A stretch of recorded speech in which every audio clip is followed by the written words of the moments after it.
going on, everybody? It's Ricky with Videohomicide, back with another movie recommendation. Today, we're going to go back to the year of 2016, not too long ago.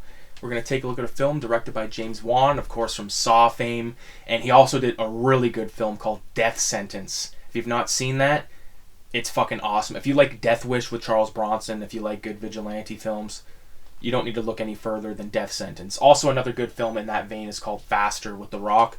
The best Rock film. It's fucking X-rated. It's exploitation. It's not no pussified Jumanji with fucking Kevin Hart. Okay, we're talking heavy-duty kills in that film. But today we're going to take a look at The Conjuring 2. Yes, a film that I saw in theater not too long ago, and I gotta say, I'm usually not into these types of films, but this one I thought was really well done. One of the things about this film that sticks out the most to me is the fact that there's multiple horror, bad guys, demons in this film. It's not just Valak, the nun, which got her own fucking spin-off of movies, which is great. Wasn't a big fan of the first film, didn't see the second one, probably never will. Those Annabelle films, I don't give a fuck about them. I don't think Annabelle's scary. I think it's a glorified, polished shit face from Chucky 5, Glenn or Glenda. This movie has the nun. This movie has the old man in the recliner. Shout out to the dead recliner.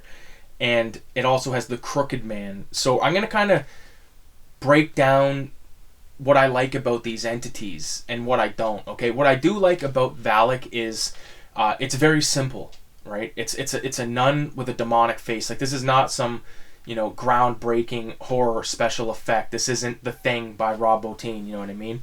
But what it does do is it takes like such a, what I already consider a fucked up thing, like the nuns, like the way they look, it's sketchy to me.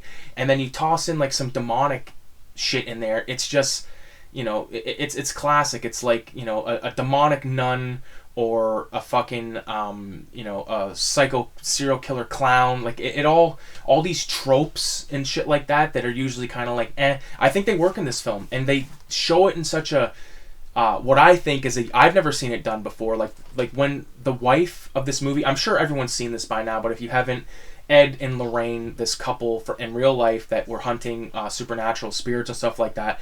This is based on one of their cases that takes place in the 70s in England.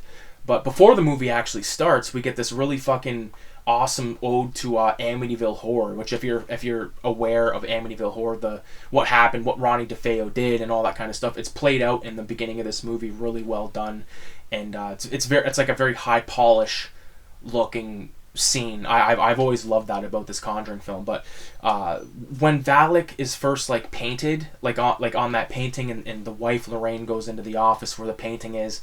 And the lights go up, but all you can see is like the glowing eyes of the painting, and then the painting comes right at her. Like, it's very sketchy. It's scary. Like, these films, like, they do have a lot of jump scares, right? But sometimes they just have something that's genuinely fucking scary or spooky.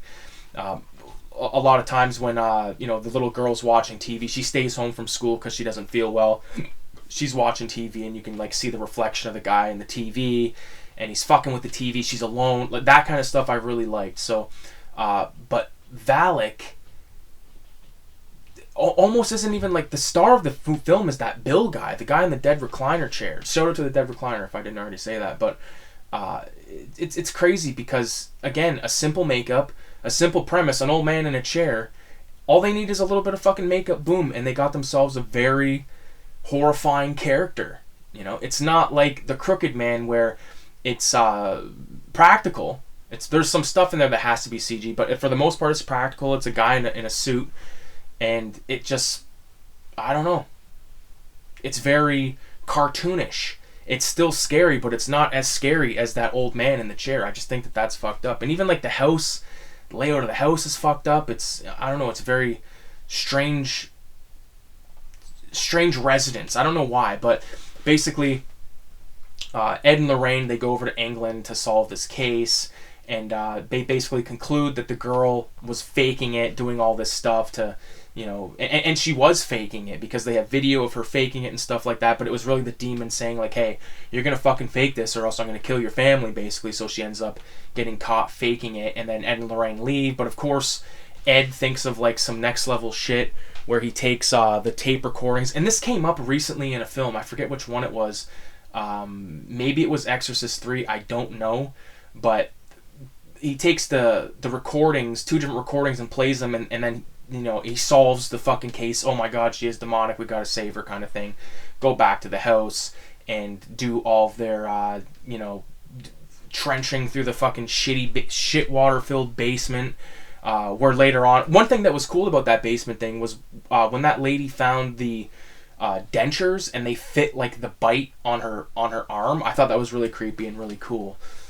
I did enjoy a lot of the, you know, like family shit, because like you kind of got to know the family a little bit, but not enough where you don't give a fuck. They just show you perfect amount. You know, the mom is like basically you know, estranged from the husband who left and took the music with them. And it's funny because she's like, no, he literally took all the records. And like, that's the thing, like, this movie has a few kind of like, you know, moments where you can kind of breathe. It's not all like fucking whorehouse. There's the part where he sings me and my wife's fucking like basically song we've been dancing to for fucking 7 years, which is the song by Elvis, Can't Stop Falling in Love with You. Like, that scene I love. Like, it's cool because like they're playing that song, but it's also like, you know, him singing it to the kids, but he's like the crew, like those guys are like putting everything up, getting the recording shit ready and all that stuff. I don't know. This movie's good, man. It's not like the rest. Like, there's a lot of shitty movies on Netflix and fucking every streaming service that's out there. It's better. I don't know. It's better. That first one, I don't even really remember. Like I said, I think the second one had the chick under the house, or that could be a totally different film, but I remember a film. It might have actually been that M. Night Shyamalan film, actually, where they go visit the grandparents, and there's a chick on, like, the old lady's like underneath the house running around. It's fucked.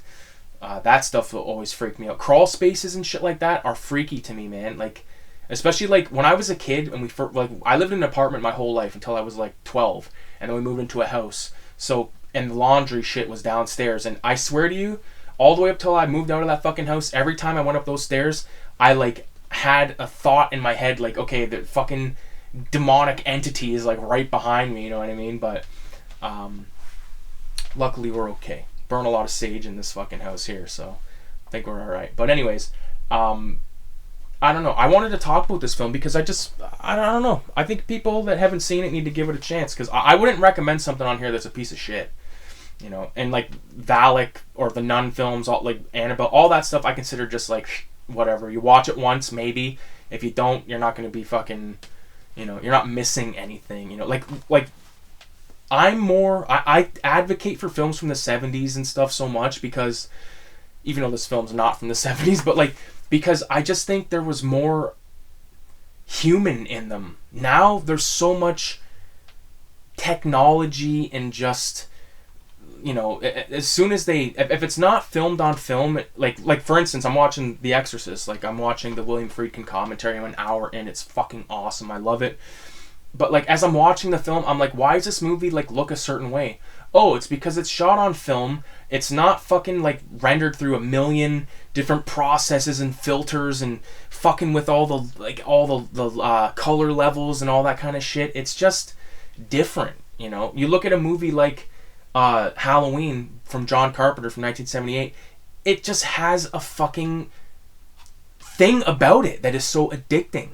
That's why horror films or horror fans are so like obsessed with those types of movies. The Thing, like Aliens, all these movies are like, how the fuck did they make that without the help of CG? You know what I mean? They just did it. You know, motherfuckers were crafty back then. Practical effects were king.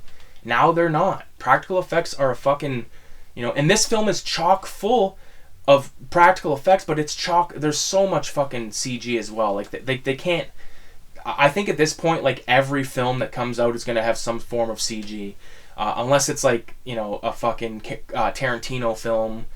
Someone that's, like, you know, dead against that type of shit. But I don't know, man. I don't know what the future holds for horror fans. But I do know that when I want to put on, like, a comfort film, I pretty much got to go to the 70s or 80s. There's a lot of good stuff in the 80s, obviously, like horror film wise. Like, there's obviously tons of franchises. There's tons of, standalone films like Maniac, The Burning. I'm trying to think of some other really good ones that were Near Dark. I think that might have been 89. Lost Boys, obviously, which went on to have sequels, but they're all fucking shit. The only cool thing about one of those Lost Boys sequels was they had that designer drug and it was vampire blood, so like everyone was vampire. I thought that was cool, but the rest of it was dog shit. And Corey Feldman does so much in the fucking like media right now. Like, what's with this guy? He's a joke. You know what I mean? It's funny. It was funny in the beginning, but now it's just like annoying because like he's coming off very cocky about everything. It's like, dude, slow your fucking roll, okay? You were goddamn, you know, your father burnt your fucking ear off on the stove, okay? Now he's in a nut house up in Togus, so settle the fuck down. Alright, we can go without that bullshit. I'm gonna quickly plug the best zine in the fucking world, Cinema 187, issues 1 through 5, currently in print and available for sale. So if you want to pick those up, message me at cinema.187 on Instagram, and we can get you sorted out. So I quickly can also say that issue 666 of 187, the submission deadline like the cutoff date for submissions is September 1st. So if you want to get anything in there, do it before September 1st, or otherwise I can't guarantee you a spot in the zine. With that being said, I hope everybody has amazing rest of your week, and 6 in the comments, man. I'm gonna smoke a fucking cone right now.